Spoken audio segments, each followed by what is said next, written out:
Hi, my name is Paul Grogan and welcome to my Games of the Month video log for September 2024.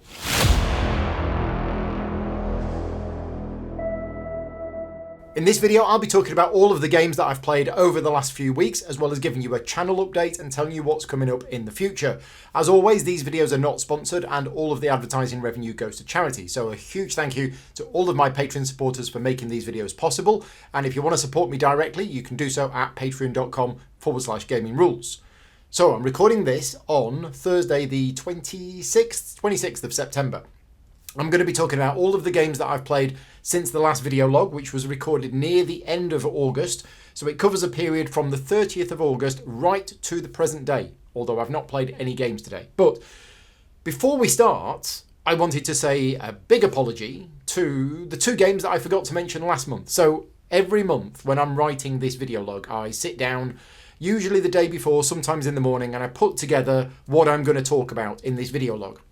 And I normally post to I always post to my Patreon supporters and say, which games did I play that I forgot to mention in this list? And they always point out a few and say, oh, you played this one, you forgot to mention that, etc., etc. Anyway, last month, Vicky actually reminded me of two games in the list that I'd forgotten to add to the list. So two games that weren't on the list that should have been on the list. And I said, oh yeah, well remembered, I'll add them to the list. And then I forgot. So there were two games that I played last month. And these are two games that I played with Vicky that I actually forgot to mention in last month's video log. So let's talk about those now. The first one is a game called Key Enigma Calling Card. So Key Enigma are a company that produce escape room style puzzle games, and they were very kind to send me a few of their games, and we've been playing through one of them called Calling Card. We are probably about over halfway through, I think. It's been a few weeks since we've played it, so I'm a little bit hazy on this, but I think it contains 8 chapters, and I think we might be on chapter 5 or chapter 6. These are your standard escape room style puzzle games in a box, but they have an online element as well. Now, for those of you that don't know, I have an involvement with a company called the Detective Society. They are a UK-based company. Dan Wiseman, very good friend of mine who I've known for a very long time. Dan is part of the team who creates these games. And if you know what those games are like, these ones are very similar.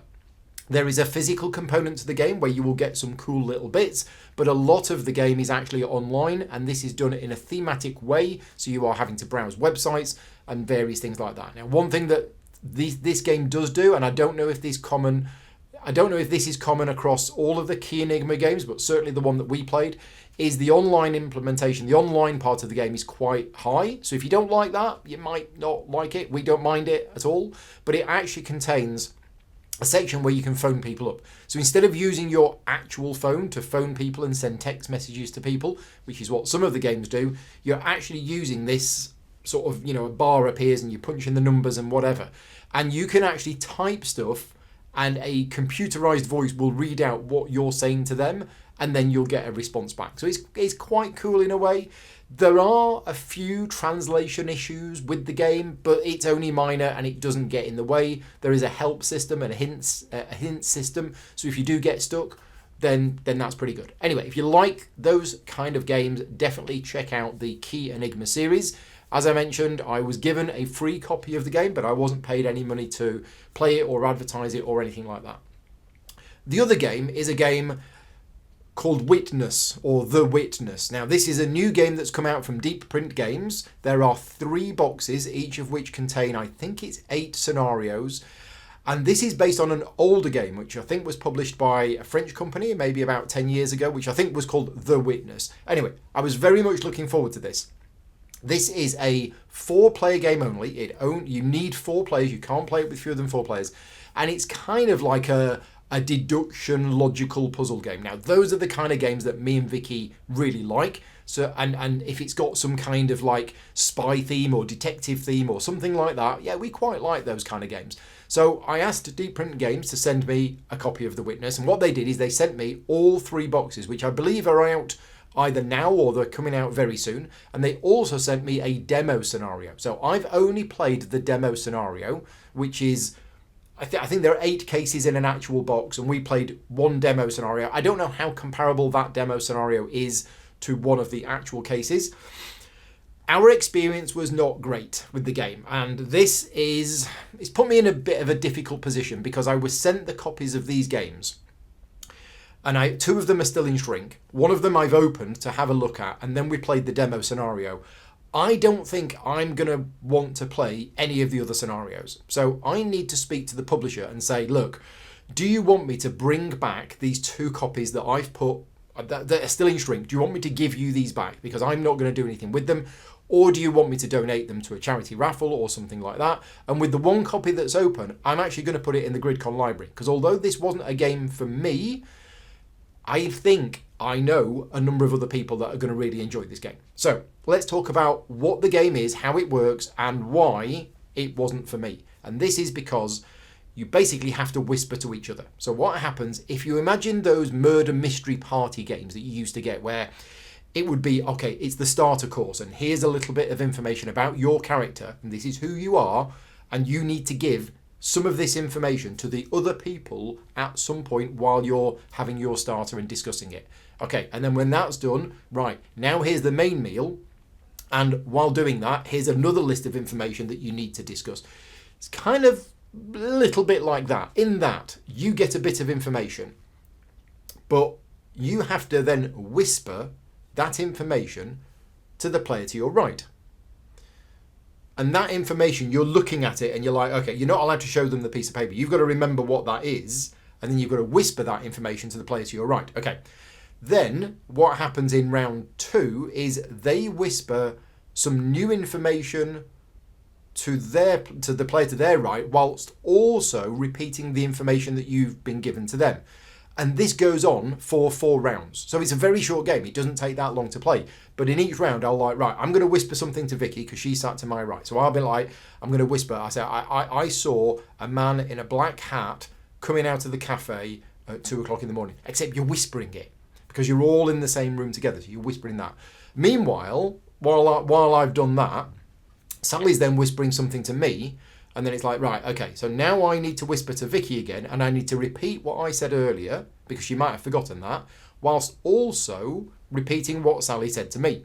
And this goes on a few times. Once you have listened to all of that information, you should then be able to make a logical deduction about who it was who poisoned the chocolate eclair in the cafe at 3 o'clock and murdered Pierre, whatever, you know. And then you all get asked the questions of who did it, why did they do it, and all of this lot. And you will score points as a team, because it is a cooperative game. You'll score points as a team based on how well you did. Anyway, combining logical deduction with a memory element is not for me. And that is where it broke down for me, because for any kind of logical puzzle game, I need to have all of that information. I need to be able to write it down while I'm getting the information so that I can look at it afterwards. And you can't do that in this game. You are only allowed, I believe, to write it all down when you've finished. So essentially, I whispered something to Vicky. She misunderstood that. The information that I got from Sally missed out a key bit of information.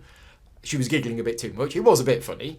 And then when I passed the information on to Vicky, she got confused because she thought the information that I'd given her earlier was different than the information, even though I said the same thing again. But then the information I passed on from Sally was then third-hand information, and that's how the game is supposed to work. The game is supposed to rely on the fact that humans will give slightly imperfect information, and you're trying to work out what's going on. But for us, it just didn't work at all. We ended up trying to answer these questions. Some of us got it half right, some of us got it half wrong. It was very clever in the way that it worked. And when afterwards we sat down and we looked at all of the different pieces of information that we were all supposed to share with each other, we were like, based on all of that information, you can now work out what happened.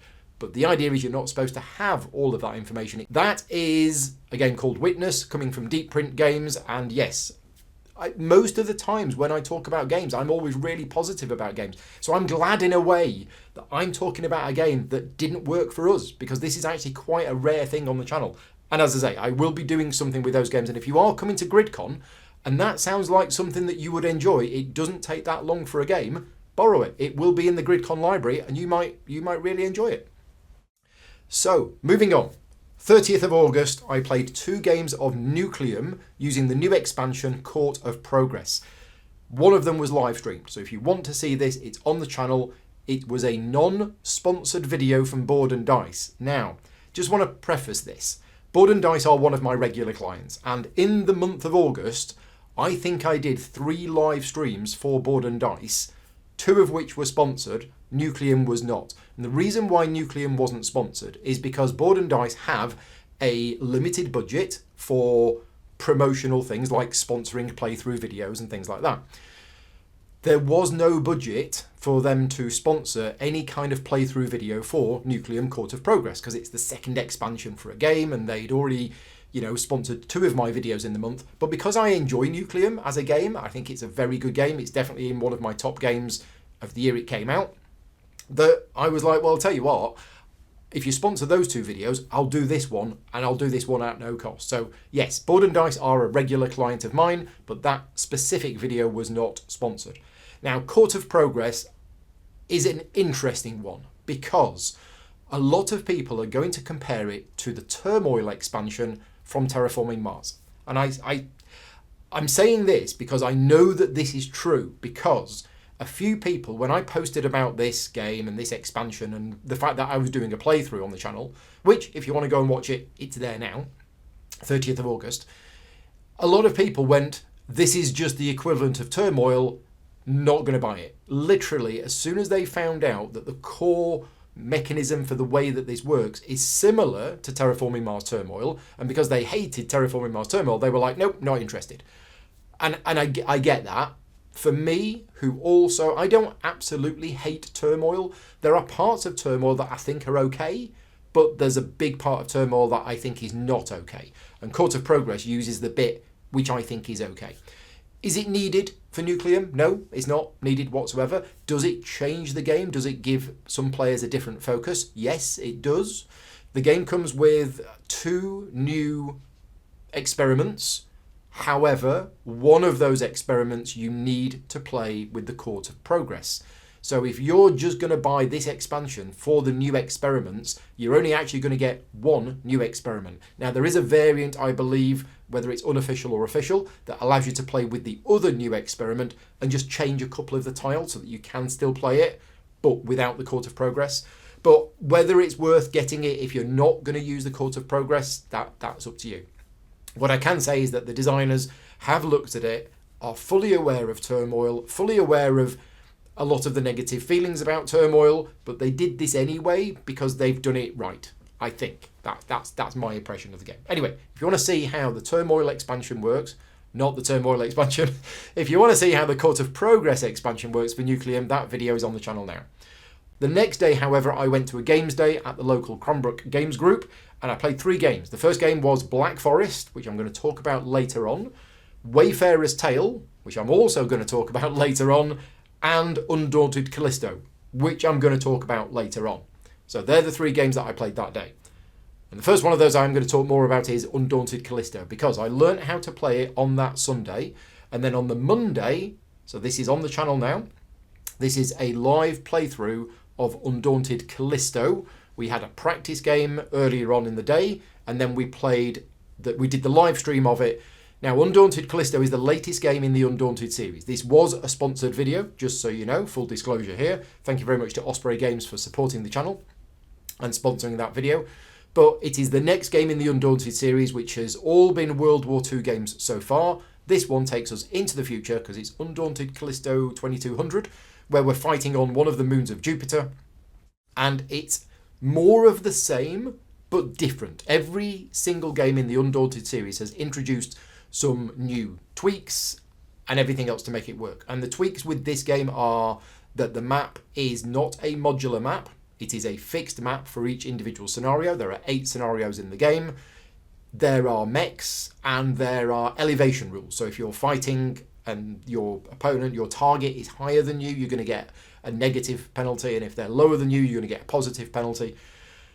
And it is 1 to 4 player with team game included straight off the bat. You don't need to buy any other expansions whatsoever. The solo mode is already included in the game, and it works as either a 2-player game or as a 4-player game. And I think you can play it as a 3-player game as well. And that video that we did on the channel was a full 4-player game, so 2v2. And if you want to see that, that is there. My opinion on the Undaunted games, again, bearing in mind it was a sponsored video, but I am a fan of the Undaunted series, despite it having dice for resolution. This is one of the few games which I have where I accept the dice for resolution. And that is because the rest of the game is so great and it's not so long that you play it, hour and a half later, it's over with. Sure, you rolled terribly and that's probably why you lost. Okay, great. Pack it up, move on, play another game. You know, the scenario that we played did feel a little bit one-sided, and that is just because the other side was a bit harder to play and requires... I mean, what I'm saying is I trust the designers that they have balanced that scenario, but that video might have made it look a little bit imbalanced towards one side. Afterwards, a couple of people have commented and said, oh, the other side could have done this or should have done this or whatever. Ultimately, there are dice rolls involved as well, but I think strategically, I think me and my teammate played an absolute blinder of a game. So that's Undaunted Callisto, the latest game in the Undaunted series, and the playthrough is on the channel if you want to see how that works. Next thing I'm going to talk about is ISS Vanguard. We played ISS Vanguard 3 times in the last few weeks. Our campaign is coming to an end, which is giving me mixed feelings. I am still loving ISS Vanguard. We are 19 or 20 games in now. Still loving it. Absolutely still loving it. And I've spoken about this last month and the month before, about how a number of people have criticised it and said it gets very samey, it's just repetitive. 20 games in, not seeing that.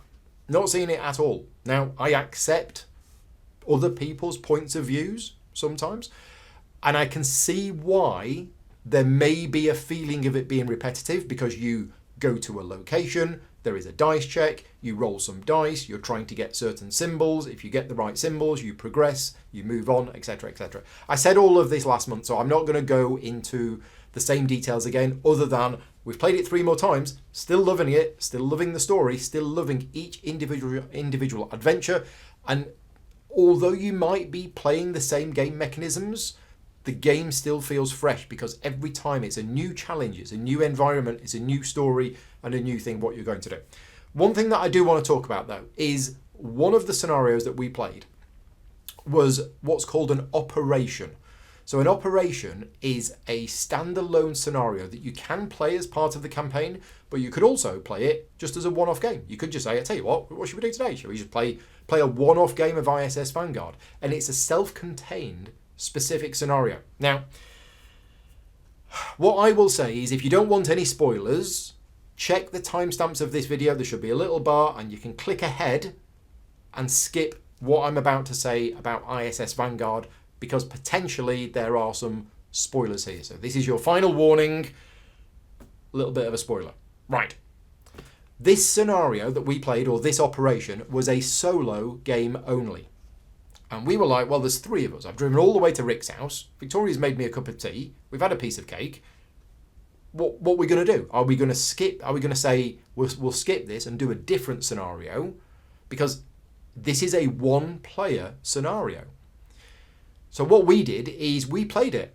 And we played that 1-player scenario with the 3 of us, all acting together and discussing what we should do. And it worked really well. Now, since then, I've been onto various Discord servers and BGG forums, and other people have said, don't ever play this scenario with more than 1. It doesn't work. It's rubbish. Wrong. Absolutely wrong. That it depends on your players, right?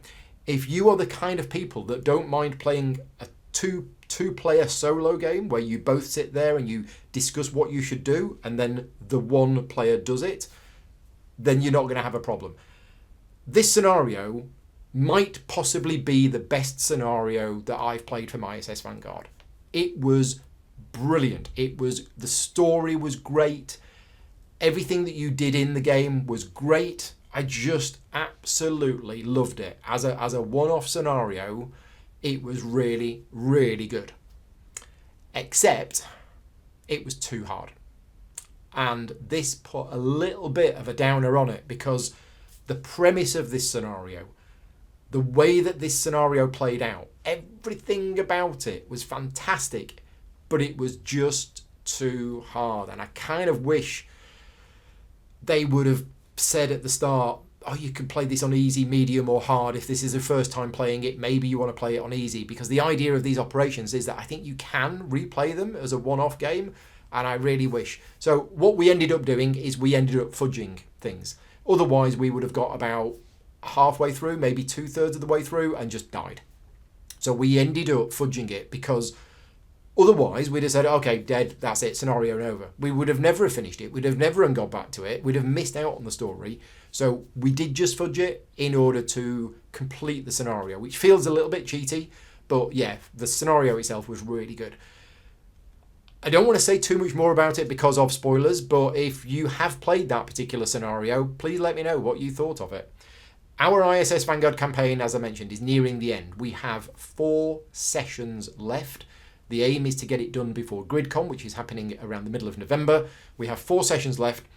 I know that the very, very last scenario is a 2-parter. So what we're doing is we're actually working backwards. So we know that we've got 2 more sessions where we can fly around and do whatever we want, because there are still places to go, still places to explore. And then we're going to start the final 2-parter in the last 2 weeks. We will be done with ISS Vanguard by the middle of November, but it's been really enjoyable. Okay, next up, Elder Scrolls. Now, these videos are not on the public channel. These are on these were streamed as Patreon only streams, because I'm still learning Elder Scrolls. I am still learning it. I have played 5, 6, 7 times now, but I'm still learning it. And right now, the videos that I'm creating, they are getting better. I'm making fewer rules mistakes in each one, but I'm still not quite at the stage where I'm comfortable enough to do a public live playthrough of it. In fact, I tell a lie, I probably am at that stage now, but we've got that playthrough booked in for later on in October. So yeah, Elder Scrolls, I've had a couple of practice games of it.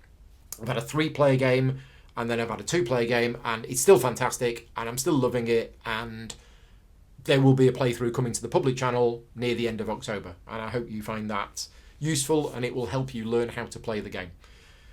So the next thing that happened on the 5th of September, after spending all afternoon playing Elder Scrolls, is I went to the local games club and I played Galileo Galilei, which I'm going to talk about in a little while, and I played Spectacular, which I'm also going to talk about again in a little while. Both of these were practice games because I was covering them on the channel later on. So let's move on to the 6th of September. I said I was going to talk about Black Forest.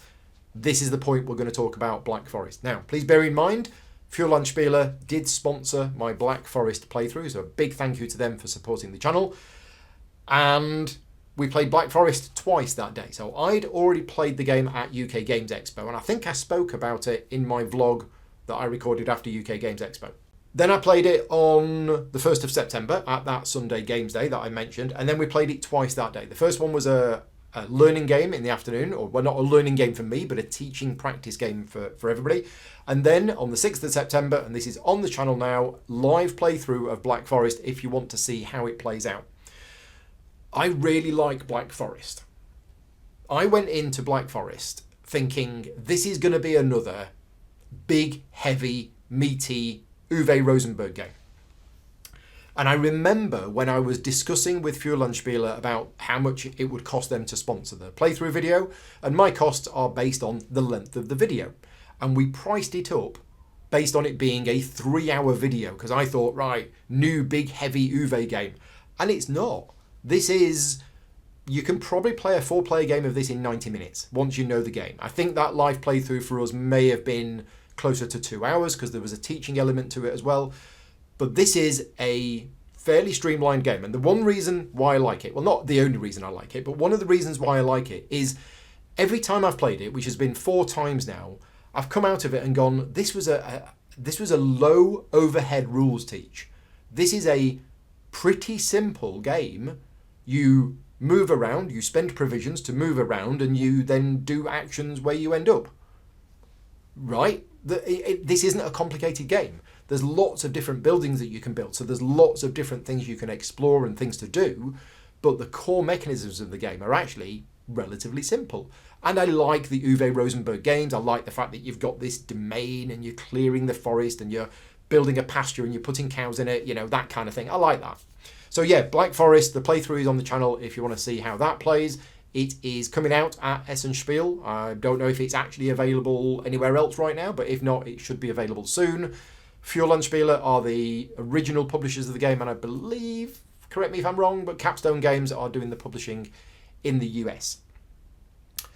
Also, on that night, I ticked off a game which has been on my list of games that I've been wanting to play for 4 years. So the Black Forest playthrough finished quicker than I thought it might, and it was only like 10 o'clock at night, and I said, do you want to stick around for another game? And they were like, yeah, we can stick around for another game as long as it's quick. So I came upstairs and I had a quick look through my games collection, and I saw Troyes Dice. I'm saying Troyes Dice. It's actually called Trois, I believe, but Trois Dice, which is a game from Pearl Games, who are sadly no longer with us, and this is a dice version of Trois, the original board game. And I helped with the rulebook for this game about 5 years ago, and then the game came out and lots of people said how good it was, and it's been sat there on my shelf calling at me to be played for the last 4 years. So I was like, right, we're going to play it. I think it's fairly quick. I remember vaguely the rulebook not being too long and not too complicated. So I went downstairs, got the game out. I said, look, I don't know how to play this, but it should only take half an hour if you're happy that we just learn how to play from the rulebook. And they were like, yeah, sure. Got the rulebook out. It's in French. Suddenly I remembered, the publisher sent me a copy of this game as a thank you for working on the rulebook, but they only had a French copy available. So quickly onto BGG, download the English rulebook, and we learnt how to play the game, and we then played it in an evening. So Trois Dice is a roll and write game, and yeah, it plays quite nicely. It's not light and simple. And perhaps it was the wrong game to play at the end of an evening after 2 games of Black Forest. But I enjoyed it. I actually did enjoy the game. But it's a game that I want to play again when I'm a little bit more awake. I didn't know. I went into it thinking, oh, maybe this is, a really nice, simple roll and write game. And it's not overly complicated, but it did feel different from some of the other roll and write games that I've played. If you have played it, let me know. Let me know what you think about it. I've only played it the once after 4 years. Hopefully it won't be another 4 years before I play it again. Right, moving on, we have Tainted Grail. Me and Vicky finally managed to get some time aside to play Tainted Grail once in the last few weeks. We've actually had 2 other occasions where we were supposed to have played it, and then other circumstances have conspired against us. So we have played just 1 session. It was fantastic, absolutely brilliant, still loving it. This is Tainted Grail Kings of Ruin, and we have reached the end of Chapter 5. Chapter 5 is the halfway point of the campaign. It is a big turning point in the story, which I won't spoil for those people who haven't played it yet. But yeah, it's really, really good. And as I've mentioned before, Tainted Grail, the setting, the narrative, one of my favourite narrative-driven games. I'm still undecided between Tainted Grail and ISS Vanguard, as which is my favourite narrative-driven campaign game. Same designers. Probably Tainted Grail. But anyway, we'll finish it at some point. I don't know when, but we will. Next up, on the 8th of September, we went round to Mark and Sally's house and we finished our Lord of the Rings Journeys in Middle-earth campaign, Shadows over Mirkwood, under Mirkwood, Shadows of Mirkwood. Anyway, the one with all the spiders. We finished it. It was a huge, epic, long, final battle scenario, which I won't say too much about because of spoilers, but it was really long and it was really difficult. And if you've played Lord of the Rings Journeys in Middle-earth before, you will know that when you defeat one of the bosses, they're not really dead. They just come back stronger, and you're like, oh. And then you kill them again, and they come back, and they're stronger, and you're like, oh. Anyway, this game we loved it. We really, really loved this last scenario. And the reason why I personally loved it is it was hard. Really, really hard, and we succeeded. But we only succeeded by the skin of our teeth because of a few things. There were a number of circumstances that happened in that game which could have meant it was game over. Gimli had to make a check to see whether he died or not, and basically had to draw 4 cards from his deck, and if one of them was a success, it'd have been absolutely fine. Drew 3 cards, no successes, deck is empty. Shuffle the deck. Literally, I'm turning a card over. If that card doesn't have a success on it, character's dead. And that means we have one more round, which we won't finish the scenario. That means scenario over. We failed. draw the card, it's a success. Oh, the whole game was like, well, maybe not the whole game, but there were a number of situations in the game which were like that. And when that happens and you then manage to pull a victory off at the end, it was really good. So we really felt a sense of accomplishment. Yeah, that's the end of that campaign. We are starting to play Agamonia on Sunday. So we've stopped Lord of the Rings Journeys in Middle-earth for now, and we're starting to play the Agamonia campaign on Sunday of this week. So yeah, that was really good. Next, on the 9th of September, I did a sponsored live stream of A Wayfarer's Tale. Now, I've already covered A Wayfarer's Tale on the channel. I did a live tutorial and playthrough, which was a 3-player game, I think. I think it was a 3-player game. But the game has a solo mode. And a number of my supporters contacted me and said, Paul, we'd love to see the solo mode of this game. And I was like, okay, I like the game, so I'm curious to see how the solo mode goes. So I spoke to the publisher and they agreed to sponsor a solo playthrough. So again, this was a sponsored solo playthrough that I did, but it was one where I actually wanted to cover the game to see how it played out.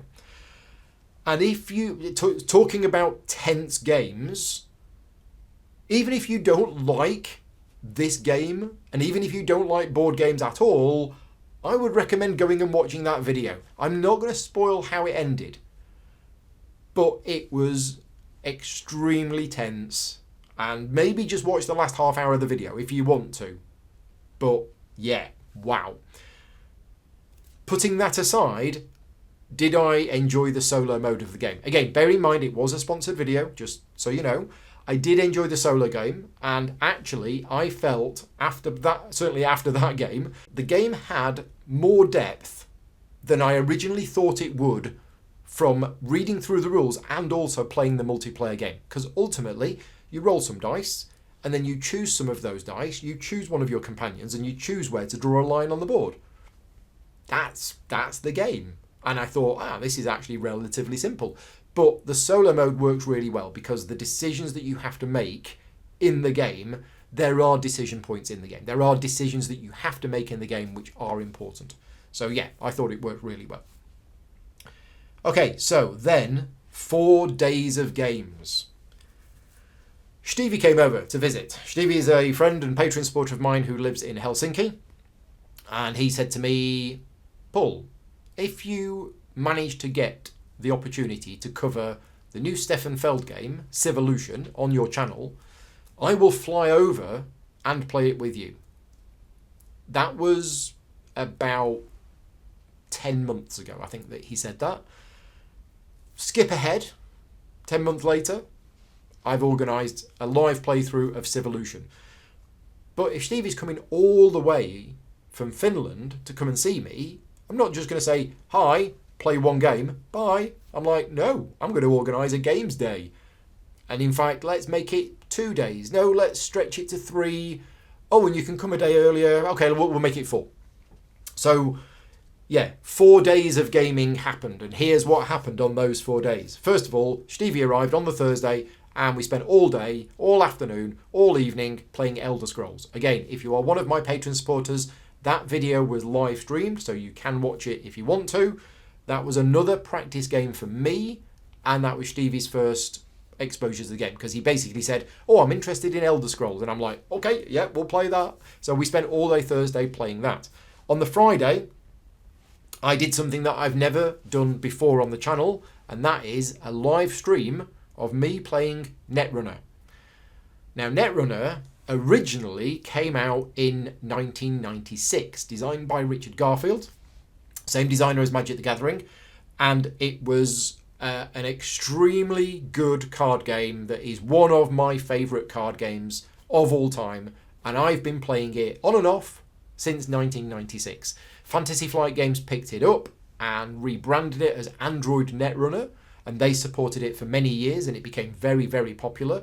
But then when they dropped it, a new company stepped in called Null Signal Games, originally called something different, but they're now Null Signal Games, and it's a non-profit organisation that are keeping the game alive. They have design sets, they pay their artists, they make all of the cards freely available on their website that you can download a PDF, you can print it out, you can you know, you can play in tournaments and you can use your own proxies in tournaments. They are really supporting the game. So big thank you to Null Signal Games for sending me some of the new sets that they've produced. And I played a few games with Stevie, and that was live streamed. So if you're interested in watching me playing Netrunner, we had 5 games. That was all live streamed on the Friday morning. Netrunner is an utterly fantastic game, and I've missed playing it because I have played it probably hundreds of times over the last, where are we now, 1996, not quite 30 years. 28 years, is it? Yeah, about 28 years I've been playing this game. Yeah, it's just brilliant, and it's really good to play it again and to see how popular the game still is. Then, in the afternoon, we did a playthrough of Galileo Galilei. I said I was going to mention that, and I'm now mentioning it. In fact, have I already mentioned that? I'm getting a bit confused here. Friday, Galileo Galilei. No, this is right. Yeah, this is right. So, apologies, I'm getting my timings and my dates mixed up here. But yeah, that was actually live streamed on the Friday afternoon, and that was a sponsored playthrough. So Galileo Galilei is from a new publisher called Pink Troubadour. Big thank you to them for sponsoring that playthrough video. And bear in mind, it was a sponsored playthrough video. Let me tell you what I think about it. This is a new game that's coming out at Essen this year. It's on the hotness list for 2 reasons. One, it's a good game, and a lot of people are talking about it, and a number of other content creators have already covered it. But 2, the designer of this game is a new designer that's come out of nowhere and has got 3 games coming out this year's Essen. Tea Garden, Galileo Galilei, and S.E.T.I, the Search for Extraterrestrial Intelligence. And all 3 of those games are getting a lot of buzz, and it's all the same designer. So yeah, this is Galileo Galilei. It's about astronomy, or astronomers in the sort of 16th and 17th century, discovering celestial objects and dealing with the heretical nature of saying that the Earth revolves around the sun. This is a big part of the game. So a lot of the game is that you will be gaining dice, you will be manipulating those dice. The dice represent the colours of the wavelengths or something like that. But essentially, it's the resource that you'll be using to spot major objects in the sky and also comets and various other things. But by doing that, you will gain points, but you will also gain disfavour with the church. The Inquisitors will come along and they will be very not happy with you, and they will be speaking to you, and you keep them in your cellar, which is a little bit odd, and then you've got to try and persuade them. So part of the game is you can have these Inquisitors that arrive because you're saying things that don't agree with what the church says is true, but then you can try and persuade them that you're not all bad. And that is a big part of the game. It's such a big part of the game. I've played it 2 or 3 times, and every time I've played it, it's the player who manages to do that the best who has won the game. Because you might think, well, I just won't get any Inquisitors. But if you don't get any Inquisitors, then you don't have the opportunity to persuade them that you're actually not evil, and that can actually benefit you because you can move up on the reputation track and you can actually get more points at the end of the game. But if you do not manage those Inquisitors properly, if you take too many of them on at the same time, then you're going to get penalised really, really badly. And that is something, if you go into the game thinking, oh, there are 4 different strategies in the game and one of them is about the Inquisitors, I'm going to go out on a limb and say, you're wrong. The Inquisitors, you can't just ignore it. I mean, sure, you could try to play a strategy where you don't get any Inquisitors and then you're not suffering the penalties, but you have to manage the Inquisition. Otherwise, you're just going to get, knocked out by losing so many points for it. There is a playthrough of it on the channel if you are interested in seeing that. I believe Rado and Tom Heath have also covered it, so there's other videos out there for it as well. Then we played Spectacular. Spectacular is a new game from Chili Fox Games, and I have played it about 5 or 6 times over the last couple of months, and I covered it. I did a live playthrough of it. This was on the same day, so this was Friday the whatever. I can't remember exactly what day it was, but it's on the channel now if you want to see it. This was not a sponsored playthrough video, so I can tell you my complete honest, I'm going to tell you my complete honest thoughts on games anyway, but I know some of you might think, oh, because it's a sponsored video, that means the opinion might be slightly tainted or biased. Spectacular was not a sponsored playthrough video. I do have a good relationship with the publisher and they do support me. They send me games for free, and they also give me extra copies of each of their games which go into the GridCon charity raffle. So thank you very much to Chili Fox Games and Aporta Games, because it's mostly the same people behind them. Spectacular is really good. Really, really good. And I can see why other people are very excited about this game. This is a fairly light, simple game, but with some agonising decisions. Absolutely agonising decisions. Basically, there is 17 turns in this game. Is it 17? 15? I think this might be 15. 15 turns in this game. Divided into two halves, which are not quite halves. One of them's 8, one of them's 7. 8 plus 7 is 15. 15 turns in the game. And in each turn of the game, you will be taking one item from a board which moves around the table and one from your own personal supply. That item can either be a hex, which has an animal on it, and it might have some other things on it, or a dice. And you are building up your own area of animals and putting dice on them, following the rules, but it's just really good. And then the board, after that round is done, or that turn is done, you move that board around so you can actually look ahead to the player to your right to see what you're going to get possibly next turn. But yeah, for a game with a very low, maybe not very low, but low rules overhead, really interesting decisions. And I think almost everybody, if not everybody I've played this with over the last couple of months, has really enjoyed it. So yeah, that is spectacular. Playthrough of that on the channel now if you're interested. And then finally, to finish that day, Gaia Project with the new expansion. Now again, this was not a sponsored video. So we played Gaia Project with the expansion. It was going to be a 3-player game. Unfortunately, one of my friends was ill and not able to make it, so it was a 2-player game. So we played 2-player Gaia Project, me and Mark, with the new Lost Fleet expansion. And the new expansion contains 2 new factions, each of which is double-sided. So we played the 2 new factions.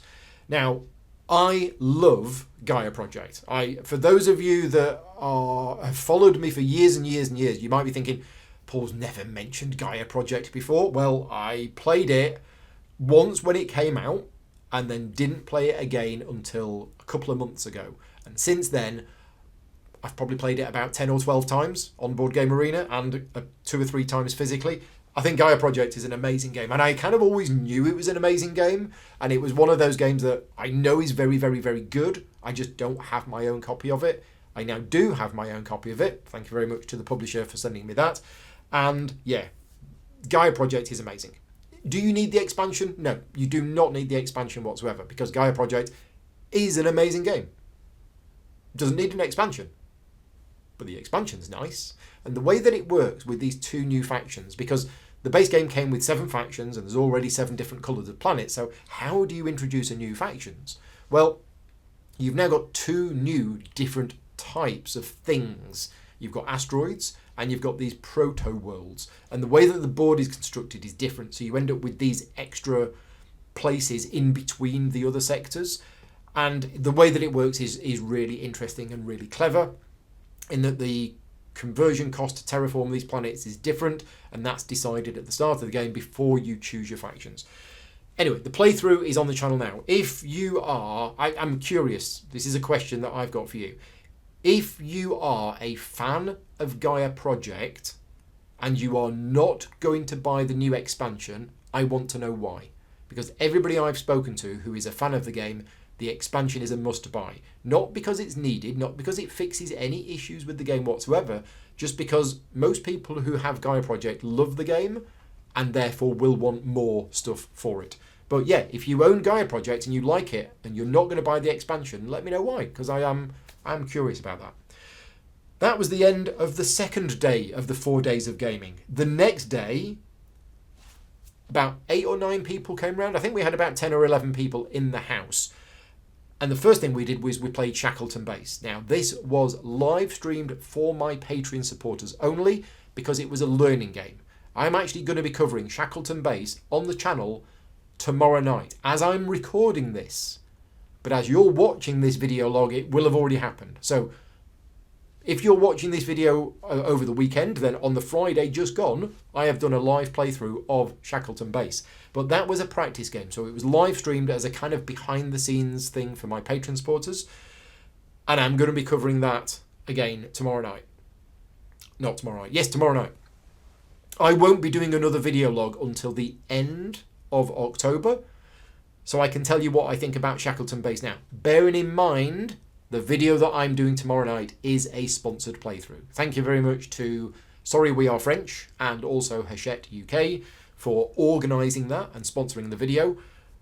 But I will be honest with you, Shackleton Base is one of the games where I reached out to them and said, I want to cover this game. And the reason why I wanted to cover the game is 4 reasons. First reason, I quite like the theme. I quite like building a base on the moon, right? Second reason, Fabio Lopiano is one of the designers. Third reason, Nestor Mangone is one of the other designers. And the fourth reason is I had a look through the rulebook and I went, this sounds really like my kind of game.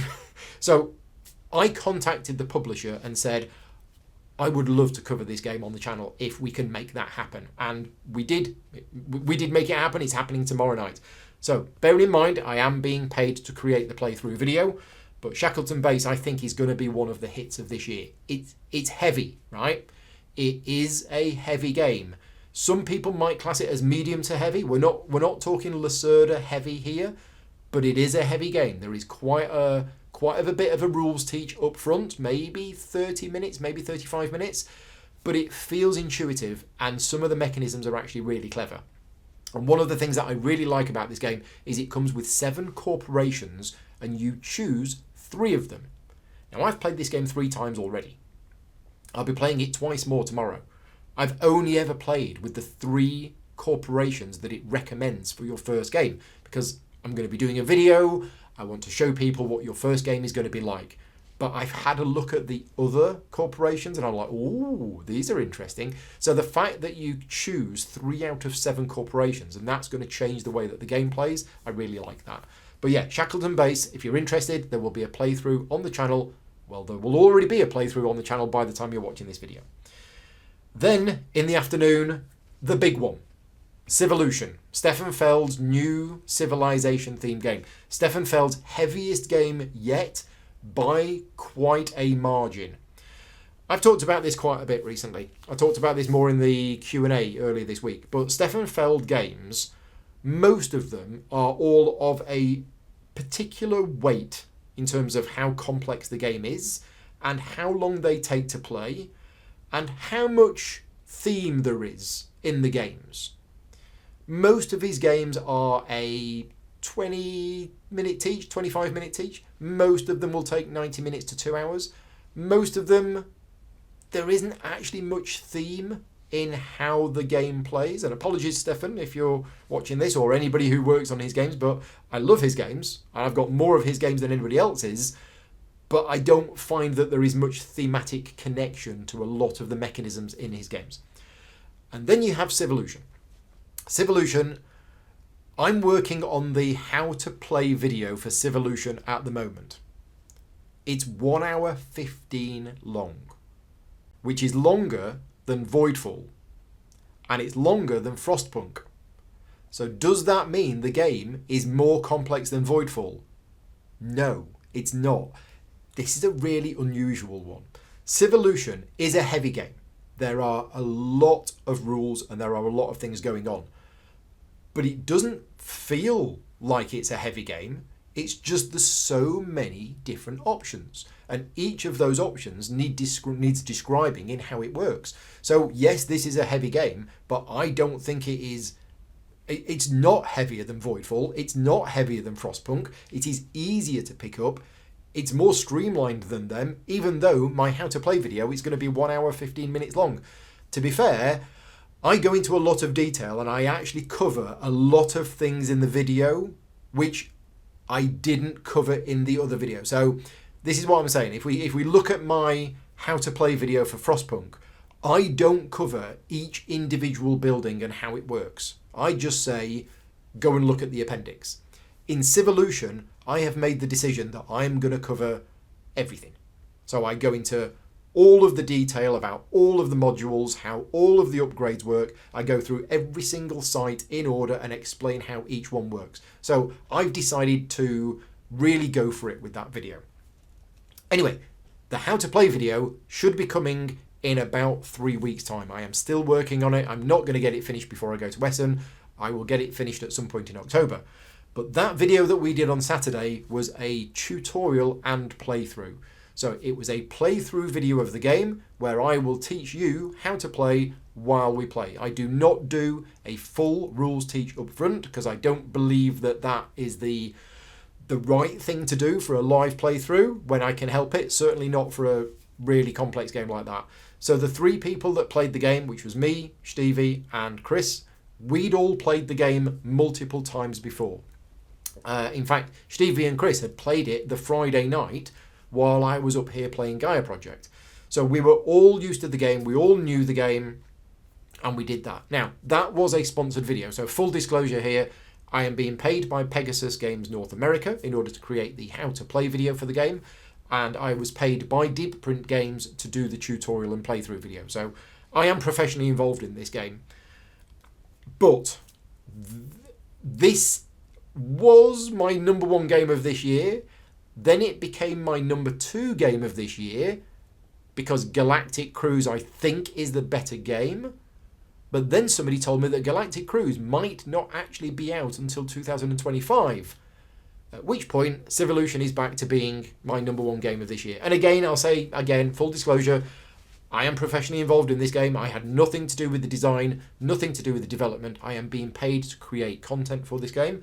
But wow, this game has just absolutely blown me away. It is so much fun to play for a Civolution game. I take it seriously, but a lot of this game is just, oh look, in this game I've managed to do this and do this and do this. And there's so much variability. And you will accomplish about 25% of what you actually want to accomplish in this game. And this is why, if you are anything like me, where you get distracted by you need to be very careful in this game because you will have limited actions to take in the game. And if you say, right, I know what I'm going to do. I'm going to build a settlement there and a settlement there, and that's going to give me this, and I'm going to do that. Right, great, I've got a plan. Oh, wait a minute. I've got this goal, and if I play this mutation card here, yeah. Oh, and also I could build a statue over there, and if I get a statue there, then I can do this and do that. You will suddenly find that I've got 2 turns left, and I've not built my settlement, and I've not played the mutation card, and I've not built the statue. This is a game where you can very easily lose your focus on what you need to do and get distracted by all of the other shiny things that you can do, and therefore not actually do the one thing that you set out to do in the first place. So that's my word of warning with this game. You have limited actions and limited time. Decide what you're going to do and do it, because otherwise, yeah, you won't feel that you've achieved very much in the game. It is a civilization game. It is absolutely a civilization game, but it doesn't have direct player versus player combat. You are not building up military forces and then using them to stomp on other players and attack them or anything like that. There is some player interaction through some of the cards, but it is fairly minor. If that's not your thing, if you want a civilization game where you're full out attacking other players and doing stuff like that, maybe not look at this one. But if you're like me and you want to do dice selection for actions and all sorts of things like that, then this is it. Have a look at it if you're interested. It is, as I say, it's a Steffenfeld game, but to me it doesn't feel like a Steffenfeld game. The dice for actions is 100% a Steffenfeld game, and the rest of it doesn't actually feel like a Steffenfeld game, but it is. So yeah, check the playthrough out on the channel, and the how to play video will be coming in a few weeks' time. Finally, this was the Saturday evening. Now, bear in mind that I've hardly slept now in 3 days, which is a combination of stress because I have various things going on at home and in my personal life, which were causing me to lose sleep at night. Usual story with me. But also excitement. Stevie's been over. I've played 5 games of Netrunner. That was amazing. I've played this game. I got to play Gaia Project with Mark the next day. I played Shackleton Base in the morning. Then I played Civolution. Wow. Saturday evening, yeah, I'd hardly slept in 3 days and I was running on adrenaline and excitement and all sorts of other things. And I sat down to play S.E.T.I, the Search for Extraterrestrial Intelligence. This is another of those games coming out from the same designer as Tea Garden and Galileo Galilei, but S.E.T.I is the big one. S.E.T.I is from Czech Games Edition, and they had it on display at UK Games Expo. They've also had it on display at Gen Con, and they've been sharing pictures about it.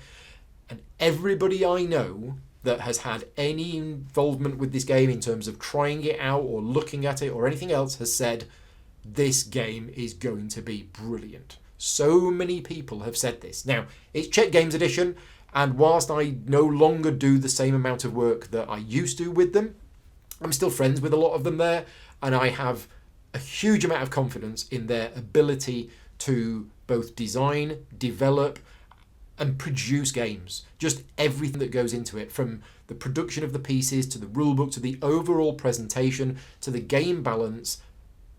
You know, I have a lot of trust in the people at Czech Games Edition to create a good quality product. So I was very excited about this. Also, please bear in mind and take into account that I did astrophysics at university. When I was a kid growing up, I loved astronomy, right? Not to the serious level, but I loved it. And when I went to university, I started doing astrophysics. I never actually finished the university course because my life took a bit of a 90-degree turn and I ended up dropping out. But I have a prior background where I am really interested in anything to do with, astronomy or anything like that. And I felt that the theme came through in this game a lot. And I loved it. I mean, this was not a sponsored video, right? So I can say what I want about it. And the reason I say I loved it is it was a bit of a moment for me because, as I say, it's a Saturday evening. I'm learning how to play this heavy game, having just spent the last 10 hours live streaming all day. I'm absolutely wrecked. And I'm playing this game and I'm like, I'm loving this. I'm absolutely loving this. This just, yeah, I just loved it. I can't say any more about it other than how much I enjoyed this game and how much I want to play it again.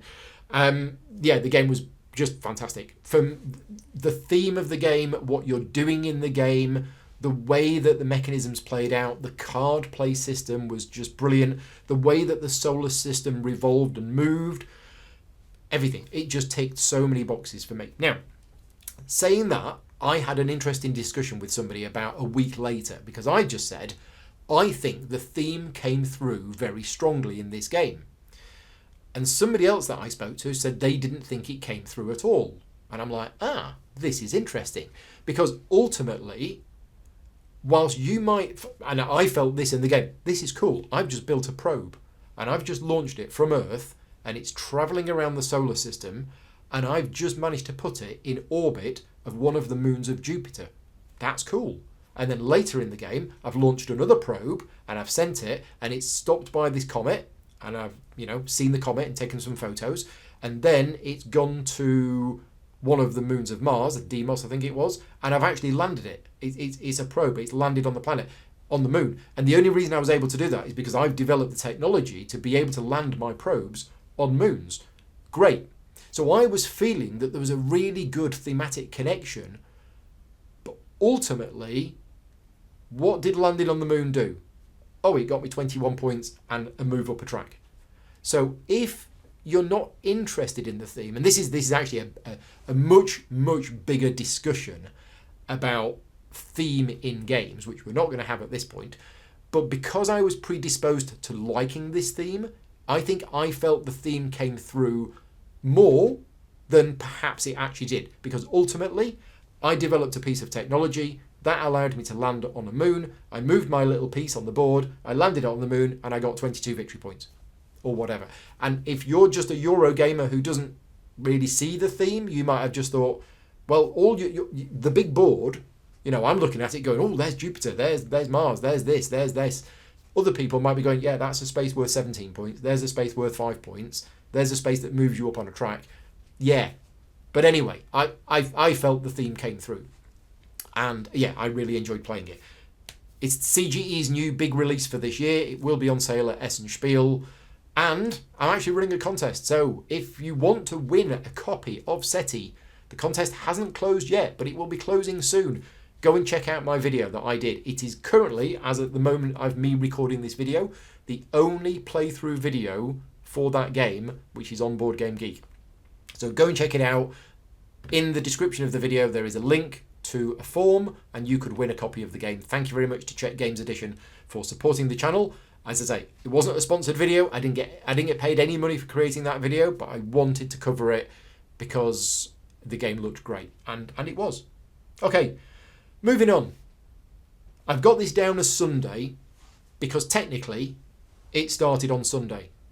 So I've just mentioned that I'd hardly slept in 3 days, and I've just had a day where I did a playthrough of Shackleton Base in the morning that was about 3.5 hours. Then a live stream of Civolution, which was sponsored, so I was nervous. That was about 3.5 hours. Then we played S.E.T.I, that was also about 3 hours. I'm running on absolute empty. So what did I do? After the game of S.E.T.I, is I went downstairs and I said to Stevie, do you want a quick game of Civolution? So at 20 past midnight on the Saturday night, we played a 2-player game of Civolution, which took us till about 2 o'clock in the morning, which was awesome. So I've logged it as a play for Sunday, because technically it was the Sunday, and then we got a little bit of sleep. The next day, we played Saltfjord. Saltfjord is a game which I have not covered on the channel yet. It is from Aporta Games that I mentioned earlier on that are supporters of my channel. I have done some sponsored playthroughs of theirs in the past. Spectacular is from Chili Fox Games, but it's one of the same designers. And Saltfjord is another, this is from Aporta Games, technically different. I've not managed to cover this yet on the channel, and I won't get a chance to before Essen. We played a 2-player game of it that morning, learning from the rulebook. This is the re-implementation of Santa Maria. I never played Santa Maria, but I heard good things about it. We sat down, me and Stevie, we had breakfast, and we got out the rulebook, and we learnt how to play the game from the rulebook, and we played it. And I have to say that if you are a rulebook connoisseur like me, Aporta Games and Chili Fox Games do some of the best rulebooks. The rulebook for Spectacular was very good. The rulebook for Saltfjord was also very good, and I really enjoyed the game. That's all I can say. I've played it once. It was a 2-player game. We were learning how to play from the rulebook, and I really enjoyed the game. I think the way that you select dice and then use those dice on your player board, they move down a row and they activate all of the buildings. It's the mechanism from Santa Maria. If you know that, I don't, but that's what it's similar to. And you're going out with your boat and you're bringing back these fishes and you're bringing them back and selling them for money or points or whatever. I enjoyed it. I want to play it again. So that's my initial opinion of Saltfjord. And then we played a couple of games of Clover before Stevie had to leave to get on the bus to go back to London to fly home. Thank you very much for coming. We had a great few days. Right, moving on.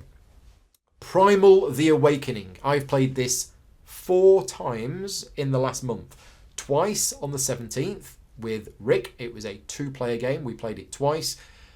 I've played Primal the Awakening about 4 or 5 times before, but I was due to do a sponsored playthrough of it. So I needed to get some more practice games in just before we did that. So Rick came over on the 17th and we played 2 games of Primal the Awakening. And then on the 20th, Adrian and James came over and we did 2 more games of Primal. And one of those was streamed. So Primal the Awakening, this was a sponsored playthrough. Thank you very much to Reggie Games for the sponsorship. The playthrough video is on the channel now. If you're looking for the date, it is the 20th of September. And it is a boss battler style game. Now I tend to... But no, boss battlers are not the kind of game which I normally go for. But the reason why I got interested in this game, because Reggie Games contacted me about it and they were happy to send me a copy of the game and they were happy to sponsor a playthrough of the game. But I was like, okay, well, I'm not really into boss battlers. But at the time, I was very, very active on the Discord server for Aeon Trespass Odyssey because I was playing it a lot, I was creating the videos, etc, etc, etc. And lots of people on the Aeon Trespass Odyssey Discord server were talking about Primal in a very positive way. They were all saying, this game's amazing, this game's really, really good.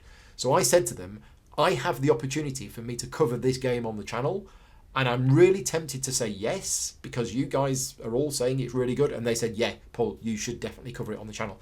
So I went back to Reggie Games.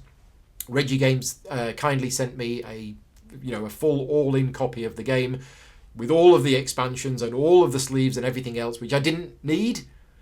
If I'm just going to cover the base game on the channel, I only need the base game. But they were very generous and they sent me the whole lot, and they agreed to do a sponsored playthrough. But they said to me, they said, Paul, we have a secret. You've got to promise not to say anything. I was like, uh-oh. They said, we'd like you to do a sponsored playthrough, but we don't want you to do it until the middle of September. This was like back in May or June. And I was like, well, that's great because that gives me plenty of time to learn it. And I said, well, why not? And they said, because we're going to be going back to Kickstarter, and that's the point where we're going to be launching our second campaign. You can't tell anybody because it's like top secret, but that is when we want you to do your video. I said, okay, right, I'll do that. I won't tell anybody. I'll just mention that I'm doing the playthrough later in the year, and then as it gets closer to the time, I'll mention I'm doing the playthrough in September. And they said, yeah, that's great, because then people might go, oh, maybe that means the Kickstarter's coming back. So that was the plan. They then changed their plan, and they've said, we've made a decision, we're not going back to Kickstarter. They have opened their own store. So on the Reggie Games website, they have opened their own boutique store where you can buy the game directly from them. It is risky for a small publisher who's only really had one game to do that, rather than using the marketing power of Kickstarter or anything else. But they've done it, and I think they've done it successfully. And then I did the playthrough video. So if you're interested in Primal the Awakening, it is a boss battler with really nice miniatures and a card play mechanism which was compared to Marvel Champions. That is not something that I would have said myself. And as soon as somebody said it's very similar to Marvel Champions, I went, nah, it's nothing like Marvel Champions. And then I went, oh no, wait a minute, you're playing cards and you're using some cards with stamina costs to pay for other cards, and you're playing oh yeah, so it's a bit like Marvel Champions. I can see that there are some similarities. And ultimately, Marvel Champions is kind of like a boss battler as well, but with the side stories going on. And what I like about Primal the Awakening is it does things differently. I mean, if you look at the board for Primal the Awakening, and this surprised me when I first saw it. I'm like, oh, what's the board like? And it's literally just a circle divided into 4 quadrants with the boss in the middle. And I'm like, where's the big hex grid with all of the different terrain and everything else? And what they've done is they've literally streamlined the boss battle down to where the boss is, which way the boss is facing, and where you are in relation to the boss. Because that is all that matters. And when I saw that, I was like, oh, okay, so we don't have like 5 movement points and we're moving across a square grid. No.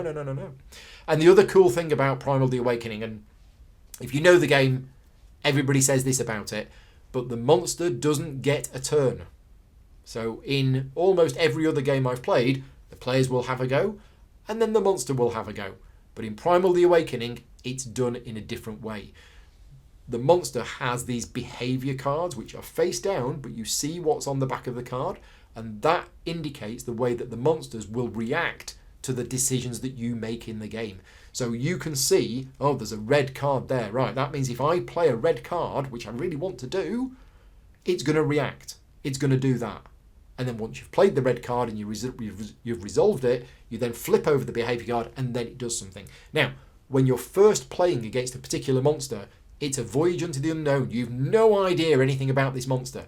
But as you repeatedly play multiple games against the same enemy, you will learn its behavior, which is the way that the Monster Hunter computer games works, which is what this game is based on. And that's great. Once you get to a level where you're like, look, I've fought this monster 5 times now. I know what these behavior cards do.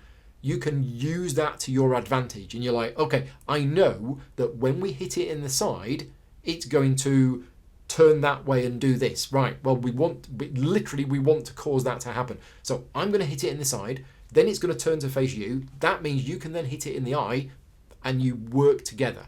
Yeah, really good. So it was a sponsored playthrough video, but that is my impressions of Primal the Awakening. Very good, very good. Right, next up. 19th of September, I played Shackleton Base again at the local club. That was my final practice game before the playthrough tomorrow. And then on the 21st of September, I did a solo playthrough of Civolution. This was not sponsored. This was not a sponsored playthrough. This was because A, I love Civolution. B, my supporters wanted to see what the solo mode was like. And C, I managed to convince Vicky to give me the afternoon off. This was on a Saturday, so I effectively took out family time when I should have been spending time with Vicky or the cats or tidying the house. But I didn't. I decided to do a solo playthrough of Civolution. That is on the channel now. So if you want to see how the solo game works for Civolution, check out that. That was not a sponsored playthrough video. My thoughts on the solo mode are that it is a very well-designed solo mode. It is an automated opponent, which is it's a challenge. It's got 5 customizable difficulty settings. Yeah, I believe there's 5 different difficulty settings that you can choose. It plays really nicely. It is at the upper limit of the complexity level that what I would normally like in a game. There are a couple of parts in it which I found a little bit beyond my comfort level, but the majority of it was okay. A lot of the actions are like, okay, it's going to do this. That's really simple. There was just a couple of actions, like when it moves, you've got to determine where it's going to move from, and then you've got to determine where it's going to move to, and there's like a big chart of 5 different steps you need to go through to determine where it's going to move from and then where it's going to move to. Yeah, but other than that, the solo mode is a pretty good solo mode. So that's Civolution Solo. And I think that's it. I think that's the end for all of the games that I've played in person with other people, live streamed, etc., etc. Online games, I'm just going to cover these briefly. These are a combination of Board Game Arena and various other sites. Gaia Project, Age of Innovation, Kingdom Builder, Earth, Terraforming Mars, Draft and Write Records, and Castles of Burgundy. And to answer the question, Gaia Project or Age of Innovation, Gaia Project for me. I think I much prefer Gaia Project as a game. Age of Innovation for me feels just a little bit too much. That's my thoughts. Right, other content that's come to the channel in the last few weeks. The how to play videos for Unconscious Mind are up. They are all now, as of this afternoon, they're up. There is a how to play video for the base game. There is a how to play video for the expansions and all of the modules. And there's a how to play video for the solo game. All of those videos are up on the channel now. And there is also a full 3-player playthrough, which also went live a couple of weeks ago. Now, that's not quite the end of the content that I'm doing for Unconscious Mind. There is one more video that I have to come, which is a solo playthrough. And I am aiming to do that on Monday. We'll see. There is probably a 80% chance that I will get it done, but I leave for Essen on the Tuesday morning, and I am nowhere near ready for Essen yet, and I have a very busy weekend ahead. So, cross fingers, I will be doing a solo playthrough of Unconscious Mind on Monday. I've also done an unboxing video for Stalker, the new big box game from Awakened Realms, and I've also, last night, done an unboxing video for Andromeda's Edge. Both of those games, Stalker and Andromeda's Edge, will be coming to the channel later this year, probably in November, I think. Okay, let's give you a Patreon update. It's been a really good month for Patreon, and a huge thank you to everybody for your support. We've had 28 new people join the Patreon in the last few weeks. We've obviously had some leave as normal, so it's not plus 28 people, but it's great. The Patreon right now is just feeling... I get so many positive feelings from it because people are wanting to support me, and I'm getting so many messages of well wishes and thank you and everything else, and that means a lot to me. For you, if you were to write me a message, either as a Patreon supporter because you've just joined, or you just leave me a comment on one of my videos to say, thanks Paul, that was a really good job, I really enjoyed the playthrough, you don't know how much that means to me. Somebody like me who needs to know that what I'm doing is important and that people, enjoy that.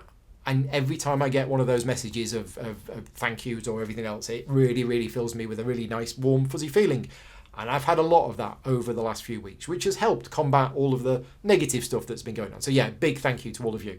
On screen now is a list of all of the new people that have joined the Patreon in the last month. I mean, it says September, but actually a couple of those people joined at the end of August. And if you join the Patreon in the next few days, you will have joined in September, but your name will be on next month's list. So yeah, huge thank you to everybody who has joined in the last month, and also to all of my existing supporters that have stuck with me, some of whom have been with me for a very long time. So thank you very much to you. Now, new thing that I want to start talking about each month is the charity donations. So as you may or may not know, all of my advertising revenue goes to charity, not just from this video. Every single penny from every single video that I do goes to charity every month. But I don't really talk about it in these video logs. So I'm going to talk about it, and I'm going to tell you each month where the money is going. And this month's money, or last month's money, because we're always a month behind, but anyway, the donation that we're making for this month is going to either one or two, we haven't made it yet, but they are Polish fundraising attempts because of the flooding and all of the disasters that are going on at the moment in Poland. A number of my clients are from Poland, and it was one of the things that I was like, what am I going to do with the money this month? I'm not sure. And then I saw that Glass Cannon Unplugged, the people who brought us Frostpunk, Dying Light, Apex Legends, and in future Don't Starve, and all sorts of other games, but those guys, they've donated to a content creators fundraiser. So there's a Polish content creator called Game Troll TV, and they did a fundraiser where they were trying to raise money to buy, I believe, dehumidifiers and things like that to help people. And Glass Cannon Unplugged have donated a quite large sum of money to that fundraiser. The fundraiser finished on Wednesday, so I missed the boat on that one. I missed the opportunity to donate to that one, so I've contacted Glass Cannon Unplugged. They have given me an alternative one, and that's where the charity money is going each month. So yes, each month in the video logs, I will try to mention where that money is going. And if you're a new viewer of mine and you are a Patreon supporter or you're not a Patreon supporter, this is something that I feel very strongly about. Because of the level of Patreon support that I receive, it means that I simply put do not need that additional money that I get from YouTube. I am absolutely fine without it, and you make this possible. Your views on my videos directly help to raise money for charity, and I can't do that without the support of the Patreon. So if you're a Patreon supporter of mine, you make this possible. If it weren't for the Patreon support, I would need that money myself in order to, help pay the bills, like most other content creators. But because of the Patreon support being so good, I don't need that money myself, and therefore it feels good to be able, every single month, to be able to give quite a large sum of money to a charity. And thank you very much for that. So, coming soon to the channel. Well, I mentioned that the Unconscious Mind solo playthrough should be coming on Monday.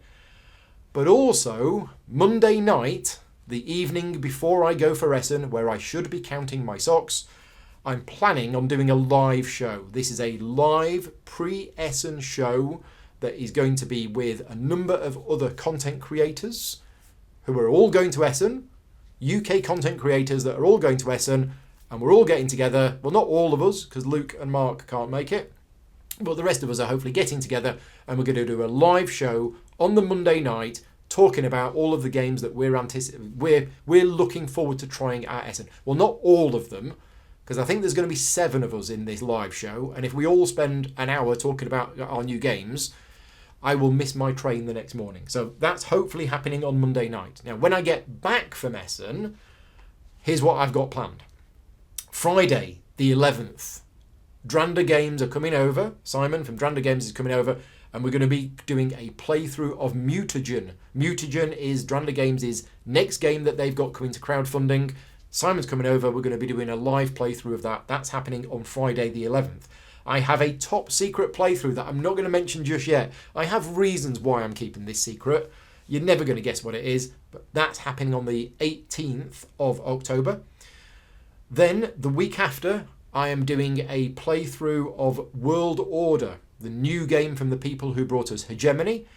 That's not going to be made public. They don't want me to make that public at that time, but that was the only time I was able to do. So that will be live streamed for patron supporters on Friday the 25th of October, but it will be a couple of weeks later when that video goes public. On the 26th of October, this will be going out live to the public, Elder Scrolls. It's been a long time coming. I've spent 25-30 hours in prepping for this, but the Elder Scrolls playthrough is coming at the end of October. Also, the how to play video for Civolution should be out around the middle of October. Cross fingers, all being well.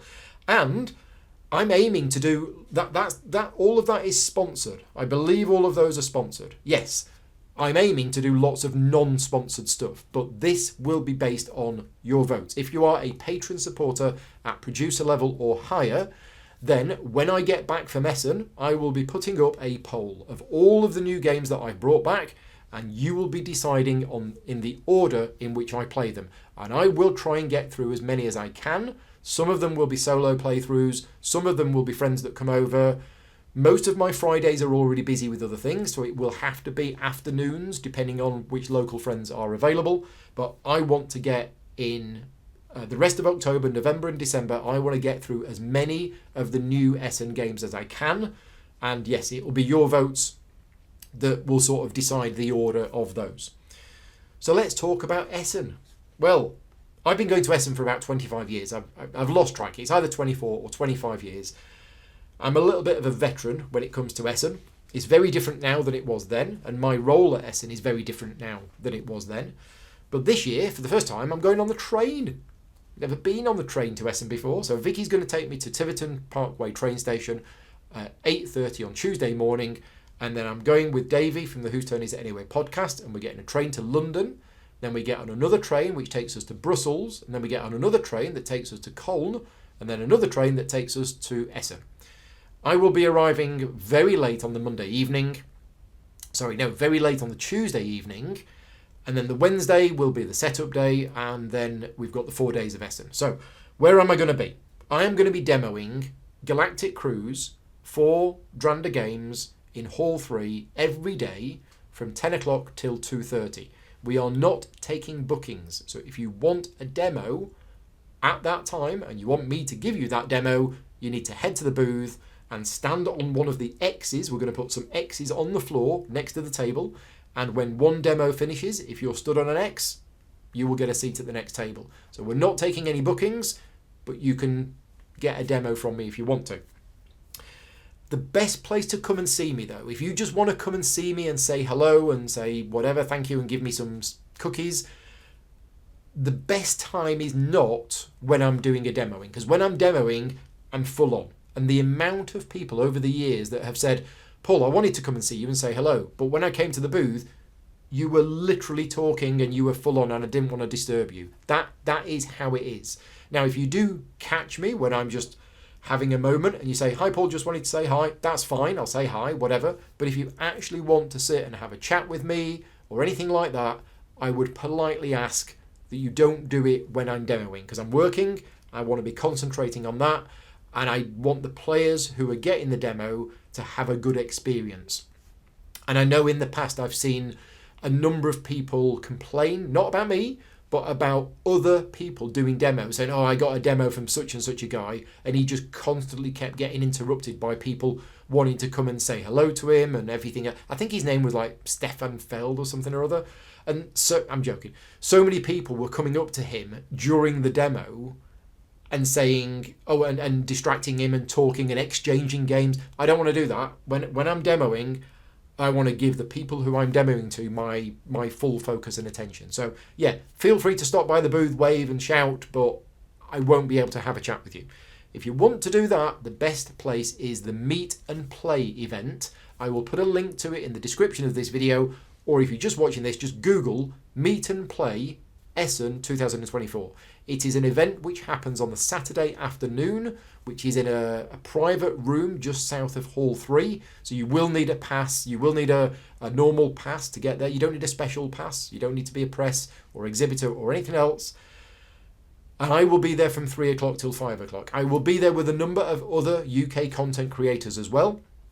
And there will be other content creators there as well. Meeple University are going to be there. Board Gaming Ramblings are going to be there. There's lots and lots of other content creators that are going to be there as well. And although it's called Meet and Play, I do it as a meet and greet. I won't be there, sat there playing a game with some people. I will be using it as an opportunity to meet people, chat to them, exchange cookies, whatever. But yeah, I won't be personally playing any games myself. I will just be there to talk to you, find out what games you've been playing over the show and that sort of thing. So that's the best place to come along and see me. There is also, on the Friday afternoon, I am doing a special demo of Civolution. I'm not being paid for this, but I am doing it because I want to do it. Ian O'Toole dropped me a message about 6 to 8 weeks ago and said, Paul, you need to teach me how to play Civolution at Essen. So I said, okay, let's make it happen. So on the Friday afternoon, Friday afternoon, did I say that the meet and play was Saturday? If I didn't, the meet and play is on Saturday afternoon. The Civolution demo that I'm running is on Friday afternoon. And at the table will be me teaching people, Ian O'Toole being taught, and David Turtsey being taught. And there's one space at the table. And you could win that space at the table. You have literally a couple of days left to enter the contest. The details on how to enter the contest, I will put the link in the description of this video, but it's also in the tutorial and playthrough video that I did for Civolution.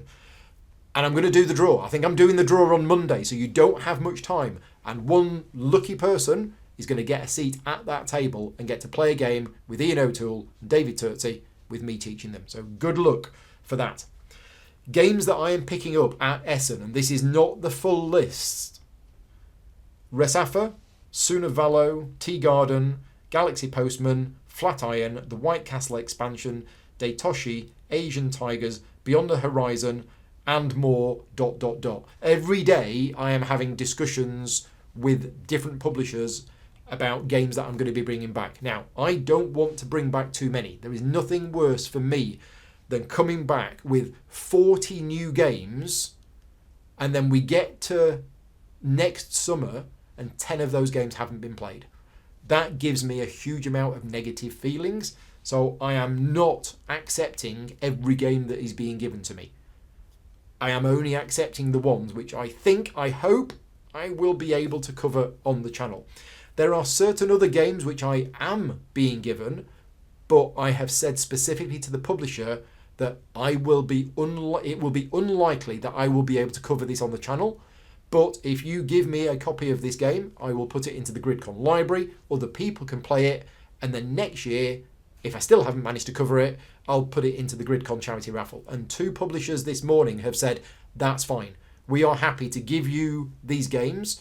You will most likely cover one of them on your channel, but the other ones, that's fine. Just put them into the charity raffle or whatever. I am very transparent with my discussions with publishers because I for my own protection, I need to avoid the situation where I say, yes, give me a copy of your game, I'll cover it on the channel, and then I don't because I don't have enough time. That is a big problem that I've had in the past, and now I try to make sure that I only bring back enough that I'll be able to cover all of them eventually. It's not perfect, but I try my best. That's everything. Whew. Right, I'm going to get this vlog edited and hopefully get this released at the weekend. Thank you so much to everybody for watching. Let me know what you think in the comments about if there's any games that I've spoken about which you agree with or disagree with what I've said. I'm always keen to hear different points of view about the games because I know full well some of the games that I've spoken about that I love, some people don't like, and that's fine. We all like different things.